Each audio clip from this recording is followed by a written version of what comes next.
Hello, Satnam. I'm Melanie Mataji.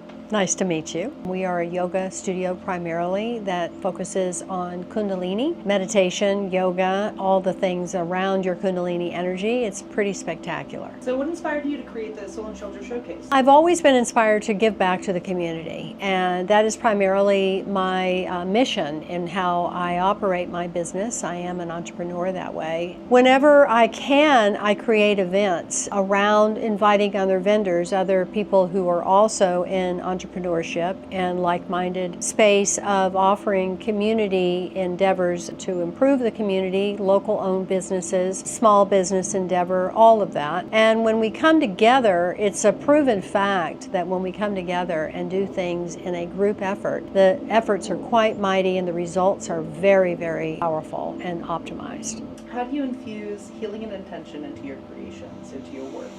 Everything I do is intentionally inspired by healing and creativity. They go hand in hand. I have crystals all around. There is sacred art everywhere. Color is very important to me. Cleanliness as far as clean environment, super important to me. There's no chemicals here. Animals are also very, very important. We love the insects as well, so there's no pesticide here. Yeah, sometimes I get ants in my kitchen, but whatever. We have 4 dogs that are here. I have birds, feed the birds, hummingbirds, all the things. I mean, I have a little patch of garden out in my front yard. I talk to the plants. Everything is very, very intentional in that it's inspired to create a natural flow of rhythm in alignment with nature. And it gives me great pleasure to do that. How do you personally define healing? Love, experiencing love fully.